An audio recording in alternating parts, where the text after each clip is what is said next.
Was Manchester United's decision to let go of Ruben Amorim a bad one? Manchester United have sacked Ruben Amorim after 14 months in charge, and I saw a lot of United fans unhappy with the decision to get rid of him. Did United make the right decision to sack Amorim, or did they make the wrong one? Let's dive into it a bit more. Ruben Amorim, appointed on November the 1st, 2024, he was given a 3-year contract by Manchester United. Lots of hope, lots of promise. This was a man who made Sporting one of the best teams in Europe, and his final game for them was against Manchester City, thrashing them 4-1. He was a highly respected manager around Europe, and there seemed to be something different about this appointment compared to previous Manchester United appointments. He implemented his 3-4-3 straight away, wasting no time, a sign of a man who knew what he wants to do, telling everyone his goal is to win the Premier League with Manchester United and he wants to stay for years and years and years, not for a short period of time. His first game was against Ipswich Town, away from home, and it ended in a 1-1 draw. Not the best of starts, but it was a positive step forward for Manchester United. They scored within the first 2 minutes. Marcus Rashford opened up the score, the first goal scorer under Ruben Amorim. You saw a pattern of play, something United haven't really had much of in recent years. 4 days later, he managed to secure his first win in the Europa League against Bodo Glimt, and shortly after that, he beat Everton 4-0, securing his first Premier League win at Old Trafford. His start was mixed, but no one expected an immediate turnaround. They weren't losing every game at the start under Amrim, and they showed fight. December 15th, Amrim became the first manager in the Manchester derby since Sir Alex Ferguson to win the Manchester United derby is insane. The Manchester derby, beating Pep Guardiola 2-1 away from home at the Etihad in a game that looked comfortable for Manchester City at one point, but it all came crashing down for United after this. And Ruben Amrim, he just couldn't figure it out. His sides were losing too many games, and just a month and 4 days after beating Manchester City away from home, his side had lost 4 in their last 5 home matches, most recently at the time losing to Brighton 3-1, which caused Amram to come out after the game in the press conference saying, "This is probably the worst United side in history." Not a statement you want on your legacy. The manager bounce didn't kick in at all, and United fans knew that the Premier League was fully over. The Europa League was their only hope. And in the quarter-finals, United had a historic match in all fairness against Lyon, winning 5-4 from a last-minute Harry Maguire winner. The scenes in that game were crazy, and they also thrashed Bilbao with ease in the semi-finals.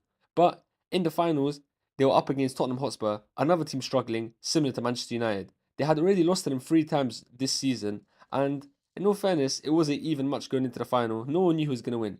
The game didn't have much action at all, but United lost 1-0 to a Brennan Johnson goal in the first half. A disappointing end to the season for Manchester United. Amram couldn't turn it around, but the blame wasn't fully on him. He had a small part, but United were set up for a disaster this season. This was the worst season from a Big Six side in history, in my opinion.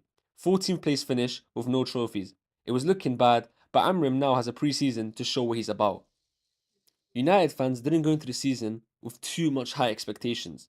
The fans were genuinely behind him. In all fairness to the fans, they do get behind the managers as much as they can.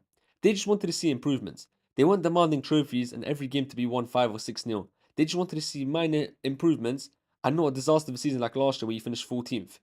The season started off badly again, however. Despite being given Sesko, Mbuma and Cunha, Amram's form wasn't getting any better, and the loss on penalties against Grimsby Town should have been the end of his time at Manchester United for me. He didn't have a great start to the season, and losing to Grimsby with your strongest players out there on the pitch is inexcusable. However, United surprisingly stuck with him. Many thought at the time it was time for him to go. His back three system just didn't suit United, and it didn't look like it was going to work in the Premier League. After that, however, things did get better in all fairness to Amram. He climbed up the table. He managed to beat Liverpool 2-1 at Anfield, away from home. United hadn't won at Anfield for almost 10 years. He also beat Brighton and Sunderland, two good teams, in the same month, which caused him, or should I say, led to him winning October Manager of the Month. He turned it around, and you have to say, fair play to him. The players were starting to play better, you could see the results kicking in, with the performances also getting better, and maybe not sacking him after Grimsby paid off. He was rewarded with a Manager of the Month, helping United get themselves in the top 4 battle, and I honestly expect him to push for Conference League at most at the beginning of the season. But they're in a Champions League fight under Amrim. After the game against Leeds, where they drew 1-1, Amrim came on the press conference having shots at the board saying, "I came here to be the manager, not the coach," and that he's clear on that. Shortly after that, Manchester United had confirmed Amrim has been sacked and they departed ways with him. Now, I think if you're going to sack him, now was not the time. Whatever happens off the pitch, it shouldn't impact you sacking a manager if his performances aren't bad. He somewhat managed to help the team gel. It wasn't perfect, but there was improvements. If you wanted to sack him, in my opinion, it should have been done after the Grimsby match, and United fans were left baffled and confused. I understand them, and I don't think he should have gone. However, are things going to get better for United in the future? I'm not sure. I can say, however, Amram's legacy will not go down as a legacy to be remembered. There were statistics coming out at one point that this is the worst United have played since World War II. It doesn't look good when that's what's being said about you. I think he was starting to turn it around, but he's now left the club with 24 wins, 18 draws, and 21 losses. Not exactly a great record.